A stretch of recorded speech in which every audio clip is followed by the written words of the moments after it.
ኮራታታትልስ ቻናል ሰላማት ሚስተር ዚ ህፃናት ኣብ ቋንቋ እንግሊዝኛ ዘሎ ድኽመት ከም ተጋሩ ንምእራም ንምስትኽኻል ህፃናት ዘመኑ ዝጠልቦ ዓቕሚ እንግሊዝኛ ንኸማዕብሉ ወለዲ እውን ደቅና ንሕግዘሉ ሪሶርስ ክነግኒ እሞ ዝሐሾ ወለዶ ክንሃንጽ ብመዓሊሞም ትምህርታዊ ቪድዮታት ብምድላው ሓገዝቲ መጽሓፍቲ ብምድላው ልዑል ጻዕሪ እንዳገበሩ ይርከቡ።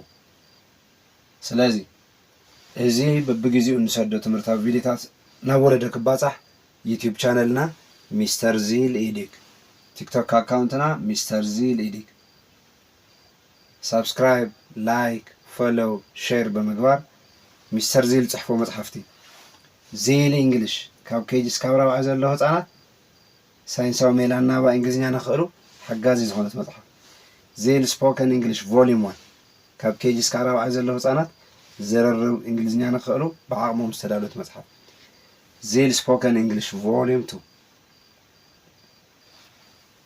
ካብ 5 ክፍሊ ላዕሊ ዘለዉ ህፃናት ዘረርብ እንግሊዝኛ ንኽእሉ ዝተዳለወት መጽሓፍ ዚል ግራመር ዚል ሳይንስ ብምዕዳግ ናብ ወለዶ ክባጻሕ እጃሞም የበርክቱ። ኦኬ ግራመር መጺና ኣለና ናውንስ ክንርኢና ሎ ማለት noun እንታይ እዩ? A naming word. A noun is a name of a person, a place, animal or thing. Noun is a name. Noun is what? A name of what? Person, place, animal, things. So a noun is a name. A name of what? Person. ስለዚህ ንሓንጽፍከና name ኢልናስ my name is ምን እንታይ ማለት ነው? መጸውዒየ ሽመይ ማለት እዩ።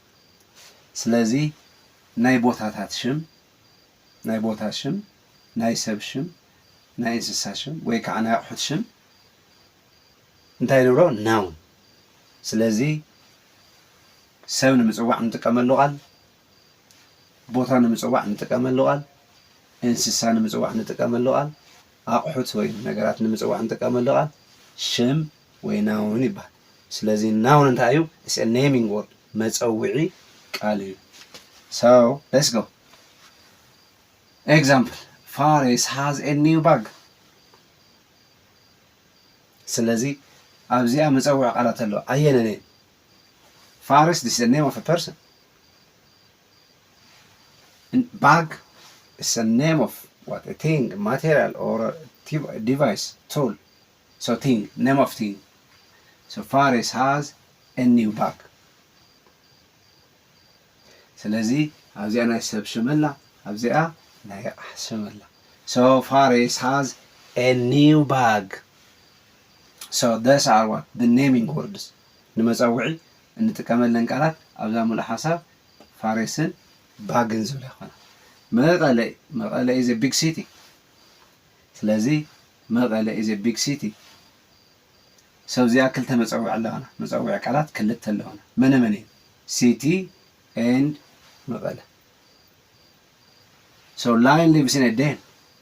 So lion, animal, the name of animal. Den, the name of place. አንበሳ መንበሪኡ ያደን። ስለዚ አንበሳ ኣብ ደን ይነብር ንብል ዘለና። ስለዚ እዚኣ ናይ animal ሽም እዚኣ ኣለትና። ኣብዚ ከዓ ናይ ቦታ ሽም ኣለትና። The baby is crying for milk. እቲ ህፃንሲ ጸባ ሲኢኑ ጸባ ደሊስ ይወከሎ። So ክልተ መጸውዒ ነገራት ኣለዉ። ሚልክ ጸባ ናይ ነገራት መጸውዒ እዩ። ቤቢ ናይ ሰብ መጸውዒ ዝኸውን። So ናይ ሰብ መጸውዒ ቤቢ እዚኣ ሚልክ ናይ ነገራት መጸውዒ ትኸውን። So nouns can be singular or plural. እንታይ ማለት singular and plural? singular ክንብል ከለና ሓንቲ ወይ ሓደ ነገር ንምጽዋዕ እንጥቀመላ ቃል እያ። singular ክንብል ከለና እንታይ ማለት ነው? singular ክንብል ከለና singular nouns ሓንቲ ወይ ሓደ ነገር ንምጽዋዕ እንጥቀመላ እያ። ስለዚ እስቲ ንርአ Nihat has a doll.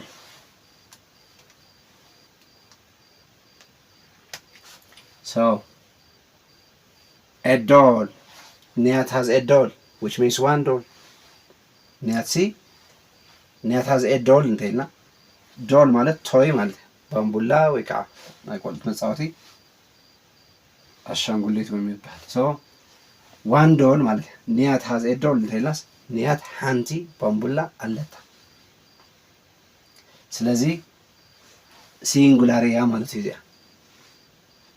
so ሲንጉላር ማለት ሓደ ወይ ሓንቲ ነገር ንምጽዋዕ እንጥቀመሉ አሽማት እዩ or ሽም እዩ ስለዚህ ሓደ ሰብ ክኾን ይኽእል ሓደ ቦታ ክኾን ይኽእል ሓደ እንስሳ ክኾን ይኽእል ሓደ ክኾን ይኽእል ስለዚህ ሓደ ነገር ንምጽዋዕ ሓንቲ ያሓ ሓደ ሰብ ሓደ እንስሳ ንምጽዋዕ እንጥቀመሎም ቃላት ሲንጉላር nouns ይባላሉ so let's go example let's see I am using a bus to go to school ስለዚህ አነስ ተጠቅመይና ቤት ትምህርት ይዝኸይድ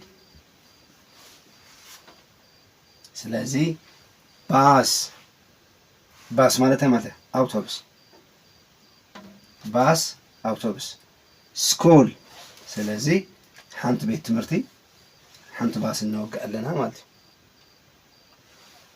ስለዚህ ዚያተን ስቲ ሲንጉላር ሓደ እንዘርያ ሰላም has a new book ሰላም has book or ሰላም has new book ስለዚህ ዚያውን book ትብል ሓንቲ book ሓንቲ መጽሐፍ ምዃና ተርእየናላ ስለዚህ book school bus doll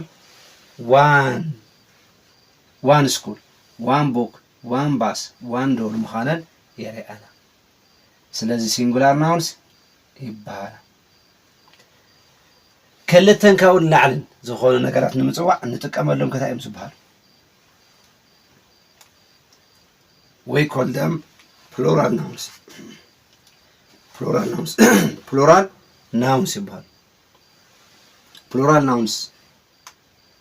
plural nouns ታይ ማለት እዩ ክልተን ካብኡ ላዕልን ዝኾኑ ሰባት ቦታታት እንስሳት አቑሑት ንምጽዋዕ እንጥቀመሎም እዮም ስለዚህ ፕሉራል ናውንስ ምዃኖም ብምንታይ ኢና ንፈልዮም ካብ ሲንጉላር ስለዚህ ስርዓት ኣለዎ ወይ ኤስ ወይ ኢኤስ ወይ ከዓ ማእኸሎም ዘሎ ቫወል ብምቕያር ሲንጉላር ዝነበሩ ናብ ፕሉራል ይቕየሩሞ እሱ ቀሲልና ክንርአና ስንለ ኤግዛምፕል ንርአ so plural nouns show more than one plural nouns show more than one they show what more than one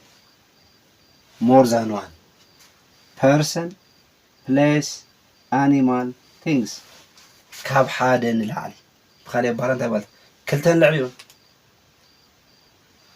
plural nouns show more than one person place animal things እሺ ካብ ሓደ ንላዕሊ ዝኾኑ ሰባት ቦታታት እንስሳት ወዘተ so let's see example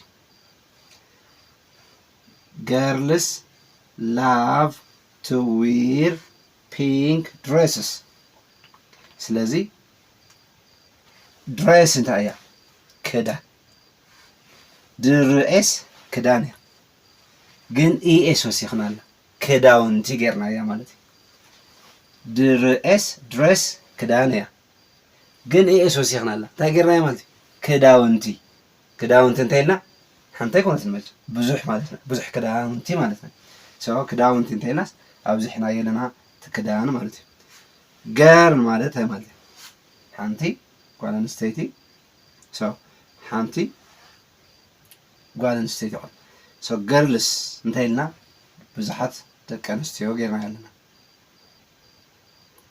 so girls love to wear pink dresses girls love to wear pink dresses students must read many books ተምሃሮ student is one ሓደ ተምሃራይ ማለት ነው student እንተይና ያ ስለዚ ወስተኽነላ ግን students ትኾነላ so students must read many books so book is one ሓንቲ መጽሓፍ book እያ ትበሃል ምስ ወሰኽናላ books ኮይና so እንታይ ማለት ነው ብዙሓት ማለት እዩ so students must read many books ተምሃሮ ብዙሓት መጽሓፍቲ ከንብቡ ኣለዎም ማለት እዩ so students must read many books ስለዚ እዚኣ ካብ ሳልሳይ እስካብ ሓምሻይ ዘለው ተምሃሮ ዝተዳለወት እያ ስለዚ በብግዚኡ እንደዳለውን ትምህርታዊ ቪዲዮታት ንኽበጽሕዎ ዩቲዩብ ቻነልና ቲክቶክ አካውንትና ሚስተር ዚል ኤዲት ሰብስክራይብ ላይክ ሼር ፎሎ ብምግባር ናብ ኩሉ ክባጻሕ ህፃውንቲ እንብህጎ ዓቕሚ ማዕቢሎም ዓቕሚ እንግሊዝኛ ማዕቢሎም ክንርኢ ብዝሕፍር ደረጃ ተጋሩ ኣብ ኢትዮጵያ ናይ መወዳእታ ኢና ብእንግሊዝኛ ኣነ ዝበልኮ ኣይኮነን መጽናዕቲ ተኻየደ ነይሩ ብዝሕፍር መልክዑ በተለይ ምንባብስ ኣብ ኢትዮጵያ ንመን ንበልጽ ንዓፋር ንጉሙዝ ንሳቶም ከዓ ትምህርቲ ስለ ዘይኸእሉ እዚ ከዓ ንምእራም ኢሎም ሚስተር ዚል ህፃናት ዘመን ዝጠልብ ዓቕሚ እንግሊዝኛ ንኸማዕብሉ ኣብ ተጋሩ ዘሎ ናይ እንግሊዝኛ ፀገም ናይ ባዕሎም እጃም ንምፅዋት ልዑል ፃዕሪ እናገበሩ ስለ ዝርከቡ እዚ ንምሕጋዝ እዚ ሚስተር ዚል ዝፅሕፍዎ መፅሓፍቲ ናብ ወለዶ ክበፅሑ እጃሞም ብምብርካት ሚስተር ዚል ዘዳለዎም በብግዜ ዘዳለዎም ትምህርታዊ ቪድዮታት ናብ ወለዶ ክበፅሑ ወለዶ ተጠቒመሎም ክቕየረሎም እጃሞም የብርክቱ ኣብ ቀጻሊ እስካዕ ንራኸብ ደሓን ቀኒ